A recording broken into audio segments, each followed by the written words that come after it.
slave labor is really cheap because you're not paying people. It's straight profit for you.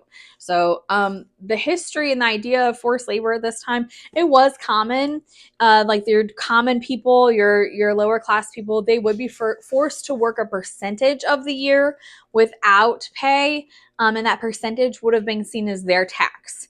Okay, so that was a form of taxation that was acceptable, but that is not what we're talking about. The Israelites were not just forced for part of the year. This is complete forced labor. At other times, vulnerable groups would be targeted for forced labor. In other words, if you're more powerful than your neighbors, you could enslave them. That is part of this culture.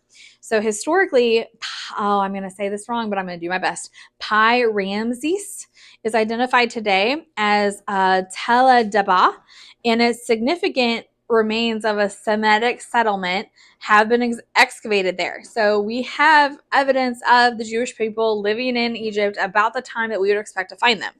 Okay, so also the building projects of Ramses II surpassed those of all previous pharaohs and required a massive labor force, and not just a massive labor force, a slave labor force.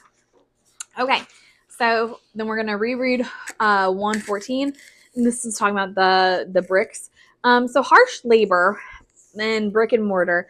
Brick making was an especially filthy and miserable job. Intensive brick making was needed to support the large-scale building projects going on in Egypt at this time. This required literally millions of bricks. Then we're going to read Exodus 2:1-8 for our video purposes. I'm going to let you do that real quick. Pause. Okay, you read it. Good. We've likely heard this story in Sunday school or children's church. It's very dramatic, right? This family hides their baby so they don't have to kill him. And when they can't hide him anymore, mom makes this waterproof container and then puts him in the Nile, which is a river. And his sister watches to see what's going to happen. And then he's rescued dramatically, right? So Exodus 2:8 through, I didn't write where we were going to stop. We will go ahead and go through 11. Okay, so I think I might have said that. 2-11.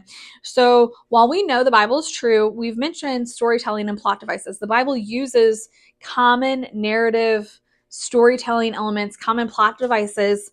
And so for our purpose today, Moses is actually being set up as a hero, right? This is his origin story. So that's kind of what we're reading in Exodus 2. The Bible is assuring us that this is no ordinary man, and everything that's coming after this is going to be miraculous and amazing, and he's going to be like this, not a savior,